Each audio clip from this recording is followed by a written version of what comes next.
Happy 2024, everyone. Josh's Severe Weather. I hope you all had a wonderful holiday season and are excited for a new year. I know for me personally, the beginning of a new year is kind of a new beginning in general. I think we all like to look in the past and say, let's not do that again. Let's do something different. So the weather actually has that in mind as well. We're starting to see some winter weather signals for some of us that really haven't seen any kind of snow or any kind of winter weather in a couple of winters. We're heading into a strong El Nino. We're already in that El Nino, and that is changing the shape of where storms are forming and tracking compared to what we saw last winter.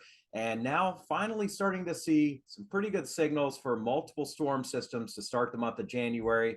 Where some of us who haven't really seen any snow are going to pick some of that up. If you don't like snow, then I don't really have that great news for you unless you're down south somewhere. But I'm going to go ahead and do my very best to talk about what's on the map here. So, a couple of major snowstorms looking, I'm not going to say highly likely, but certainly a good chance at this point, a better than 50-50 chance. The first one taking shape here at the end of next week and moving over the eastern United States next weekend.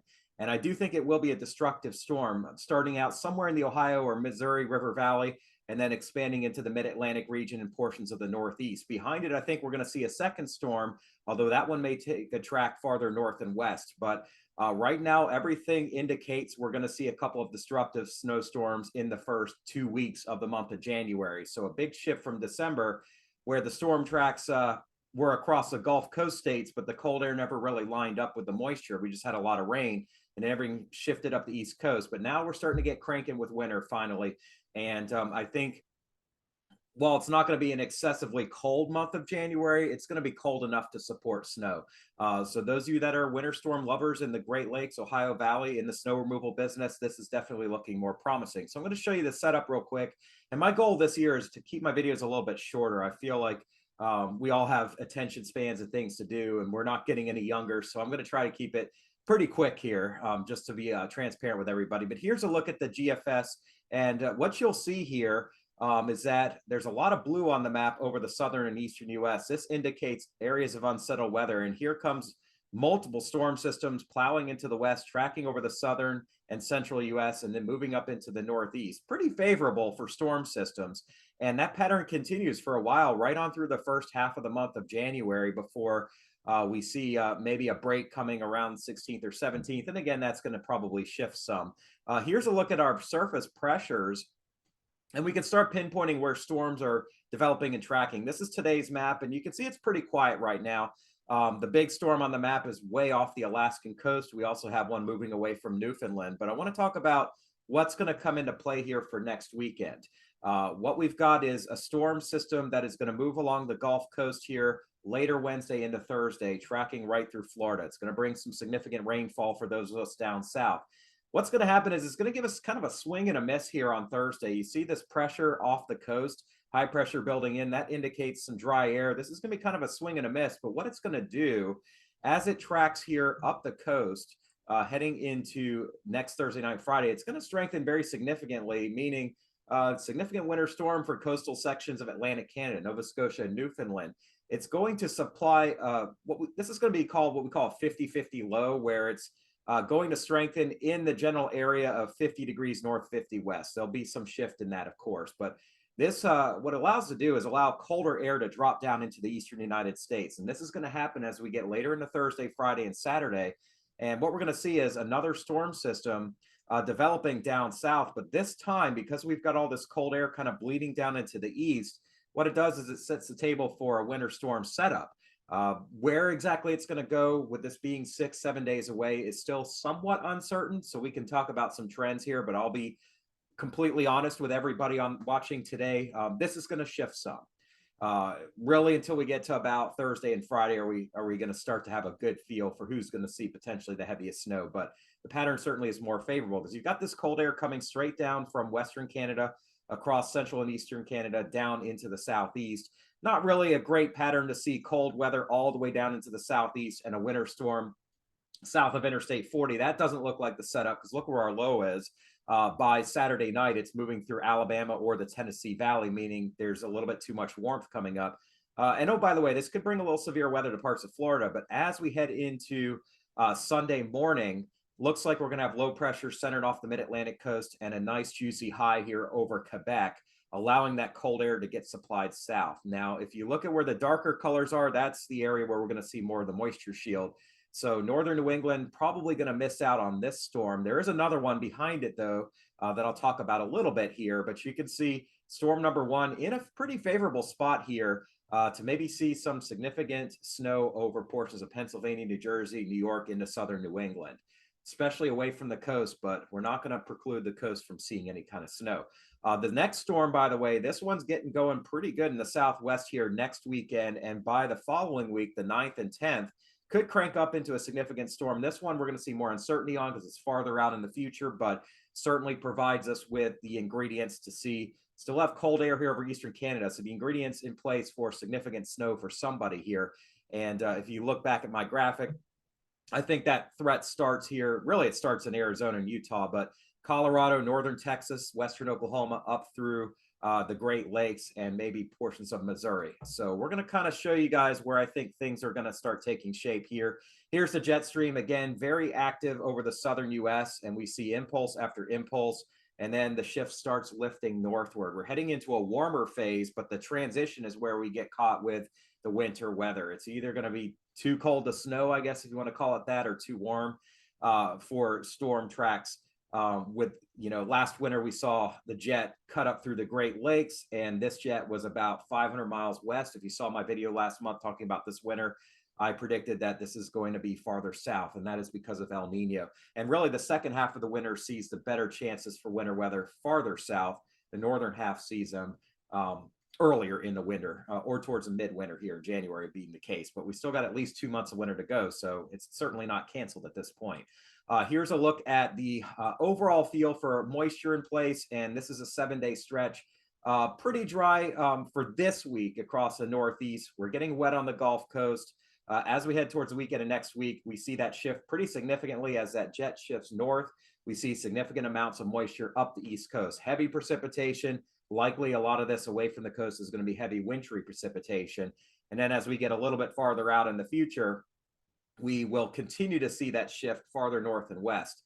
So a lot of the central and eastern United States is going to be pretty busy here the next couple of weeks. And my goal is going to be to try to pin down those details for you guys. GFS extended also shows kind of the same thing as the Euro. It's actually a little bit wetter back in the northern plains. So Iowa, Nebraska up into Minnesota could be pretty active here next week as well. Temperature forecast, it's been a chilly start to the year across the southeast, but nothing excessive. We see really the excessive chill.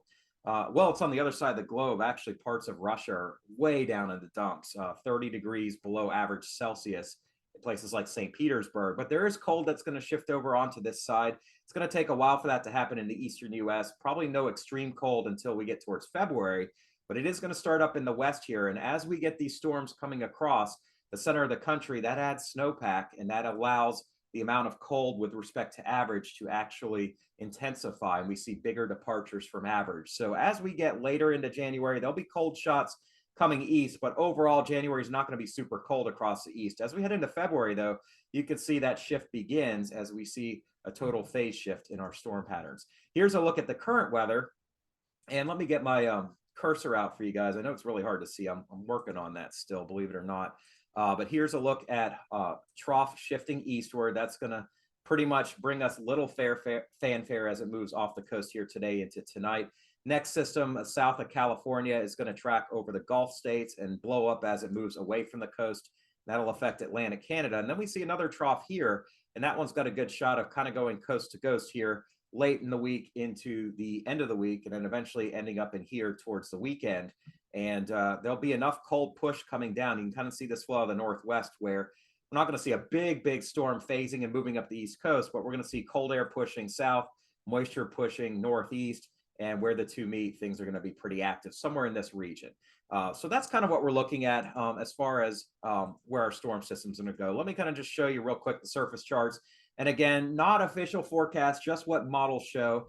And you can see right now, storm system, not really number one that we're talking about, but there's a storm system over the Gulf states. That's going to bring heavy rain, maybe some stronger storms into Florida as we get into Wednesday night, Thursday. But again, this one's going to be kind of a swing and a miss, follows with a trough here. This is Thursday morning. Here comes our next one around the Four Corners region. And as we get into Friday, we see some light snow breaking out across parts of western Oklahoma and Kansas. Not really a big deal at this point. But what you see here that doesn't really produce a lot is there is an Arctic boundary dropping down from Canada into New England. This is Friday night, and that's going to be a fresh supply of colder air. It's not going to bring a lot of snow with it. In fact, pretty dry air mass in place out ahead of this. But as we have low pressure tracking along the Texas coast, what that's going to do is produce some active weather across the southeast. We will probably have severe weather out of this. With the cold air dropping south, meeting up with it somewhere near the Ohio River, we will likely see a shift over to snow. And it's tough to say where the heavy snow will be, but there's enough cold air in place, not brutally cold, but cold enough for this storm system to generate its own cold air and produce some moisture that will lead to significant amounts of snow. Tough to say if that's northern Kentucky or central Indiana, or if it doesn't really get together until it gets into West Virginia and Pennsylvania. But I do think that is going to eventually happen. And then we see an interesting setup here where we've got a strong high over Quebec, stronger low off of the Delmarva here.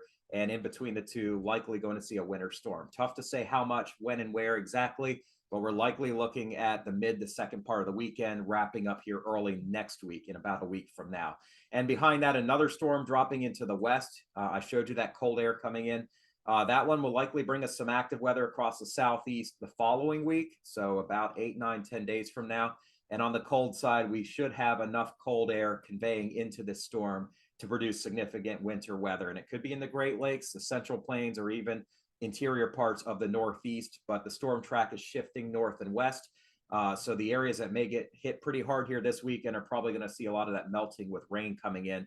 But there'll be some places that could get hit twice, and that may be in Indiana and Ohio. It may be in parts of New York and Western New England. Again, a little bit too soon to make any kind of hero calls at this point. European model is going to be a little bit different. I'm actually going to show you guys some trends here rather than obsessing about exact numbers because you know they're going to change. But here we see low pressure tracking off the East Coast here Thursday and developing quickly as it tracks past Nova Scotia. Sorry, you're off the map if you're watching from Atlantic Canada. Here's the vortex of cold across Quebec here Friday night. Here's the storm over the Gulf Coast region, some heavy rain, maybe a few stronger storms here early in the weekend over the eastern Gulf Coast. Here comes the winter weather. The Euro's farther south than the GFS with the snow. There also could be a wintry mix or an area of ice, potentially over East Tennessee or northwestern parts of the Piedmont and North Carolina and South Central Virginia, but we see significant snow for some. Maybe that's Charleston, West Virginia. Maybe it's Roanoke. Maybe it's farther north like Harrisonburg, Virginia. But then shifting up into central Maryland, into the Northeast. And we just couldn't buy a snowflake last winter. Now we see what should be a more favorable track for a winter storm. Again, still some time for this to shift. And if this low goes 100 miles north, then we're talking rain at the Jersey Shore rather than snow. If it goes 100 miles south, then we kind of miss out in New England. So there's still some time for that to shift. But certainly that's on the map. And then as we head into the following week, the European, by the way, showing a pretty significant storm for Kansas, Oklahoma, Missouri. This would be quite a snowstorm if this comes to play. And again, it's too far out to make any kind of extreme calls at this point, but potential is there for this to be a pretty significant storm. I got to move things along here pretty quickly. Honestly, I'm just going to show you guys some trends here in the models. I'm not even going to show you exact numbers today. I think later in the week we could start talking about that. But you're going to see some pretty significant snowfall amounts here. So this is the first storm. This time frame is going to be mainly on Sunday and Sunday night. This is yesterday, early in the morning, actually Saturday night's model. And you'll see significant amounts of snow showing up, somewhat of a shift northwest with the GFS, and then a shift farther north, which of course, this was upsetting the some in DC and Philly. But then over time, you can see yesterday's models began to shift things southward again. And last night, we saw more significant snow for the southern half of PA in this model, more significant snow for central parts of Maryland and into the Shenandoah area, into eastern West Virginia. And this is our latest model run. This is 24 hours of snow. And you can see there'll be potentially some significant snow over parts of Indiana, northern Kentucky, especially Ohio, West Virginia, Pennsylvania, New Jersey, into southern New England. This is where we're seeing the best chance for significant snow on today's GFS. There's some shifting as well across the European. We saw a couple of days ago significant snow, which looked like it was going to miss the big cities, just like we saw last winter. But then as time wore on, you can see that shift coming farther south. And now it looks like the Mid-Atlantic's got a better chance. This is last night's European model, and it's showing the bullseye actually a little farther south and west than where the GFS is showing it, but kind of favoring the same region here. So this storm could get going somewhat in northern Arkansas, Missouri, southern Illinois, but it's really going to get going once it heads closer to the Appalachians, and especially on the eastern side here once the Atlantic comes into play. Time frame looks like it's going to be primarily Saturday into Saturday night west of the Appalachians, and then Sunday and especially Sunday night across the Mid-Atlantic and potentially southern New England. So that's what we're going to keep an eye on here. This is kind of a blend in the models here. I need to move pretty quickly, but here's kind of what the blend shows. So this is every model kind of averaged out. And you can see it doesn't look like a big deal here across the central part of the country, but it does look like a more significant deal farther to the east. The storm after it does look like potentially a major deal, potentially. And this is an average of a bunch of models over Kansas, Nebraska, Iowa, Missouri, into Illinois. But as we look into the Mid-Atlantic region, because I know a lot of you guys are chiming in from there, and we just missed out last winter, we can see here that things are looking a lot more favorable. This time frame is Saturday into Saturday night. And then as we get into Sunday, if you average all the models together, we see a pretty significant storm. And interestingly, with some of the other models showing a more northern track, we have New England involved in this as well. I showed you the European. It said kind of a swing and a miss for Boston and for New Hampshire and southern Maine. The average of the models still says you guys are in play. So we're not ruling it out at this point. We're just seeing kind of a somewhat of a southern shift. So this could shift a little farther south, and we could see things around Richmond or southern Maryland or Delaware or into South Jersey. We could also see it shift back to the north. So I'm going to keep tracking that for you guys. Here's where the blend has kind of shown things in the east. And this is going back to Saturday's model run. And you can see primarily interior northeast, just like last winter. And then you can see the shift starts. And as things come into play, that cold air mass across eastern Canada gets a little bit stronger, centered a little farther south. We do see models which over the last few runs have averaged higher amounts farther south, and what could be some pretty significant totals here. So we're going to keep tracking that for you guys here in the coming days. I really appreciate you all's time today, and I wish you all a happy new year. And I personally, when I set my resolutions every year, I give all the credit to God. He's the reason I do what I do. This is my calling and my gift to you all. I thank you for watching, but I love you guys. I really do appreciate y'all's support here. Those of you that have been subscribers for a long time, thank you so much. But all my love goes to God, and I look to him first. And my resolution this year is to put God first and to be more of a blessing to more people. It's not about me, it's about the people that I can bless. And I want to read this passage for you guys from the King James Version, Proverbs 16, the preparations of the heart in man and the answer of the tongue is from the Lord. All the ways of a man are clean in his own eyes, but the Lord weigheth the spirits. Commit thy works unto the Lord, and thy thoughts shall be established. We can sit here and talk about how much money we're going to make, how much weight we want to lose, how much debt we want to get out of, how we want to improve our health. But if we commit our works to the Lord and we look to him first, then he's the one who's going to do that work just using us, in my opinion. And you know, I look back at last year and I think I let my emotions get the best of me sometimes when forecasts didn't work out. I think finally just I've humbled myself and realized that I just can't control the weather. I can't control who's going to come to this YouTube channel. Can't control what other people are going to say.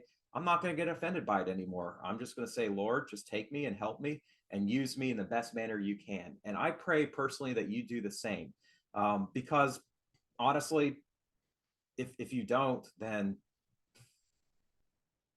we don't know what's going to happen. I mean, we understand God's promises, but we just don't know what's going to happen. We're leaving everything up to kind of chance and fate and not leaving it up to God. God is the provider. He sent his son Jesus to die on the cross so that you can live eternally if you accepted him.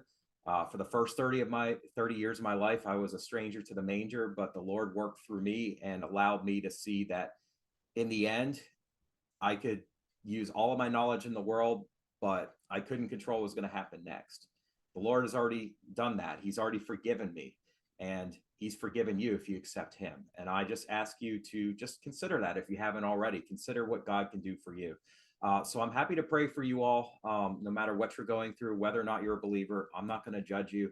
Like I said, this year is a year to reduce stress, to not worry so much, to put it all in God's hands and to bless other people. And if you can do the same thing, if each person here can bless one more person, whether or not you truly believe, then it's going to make a huge difference in our future. So I hope you all have a wonderful year, and I expect to be back on here tomorrow.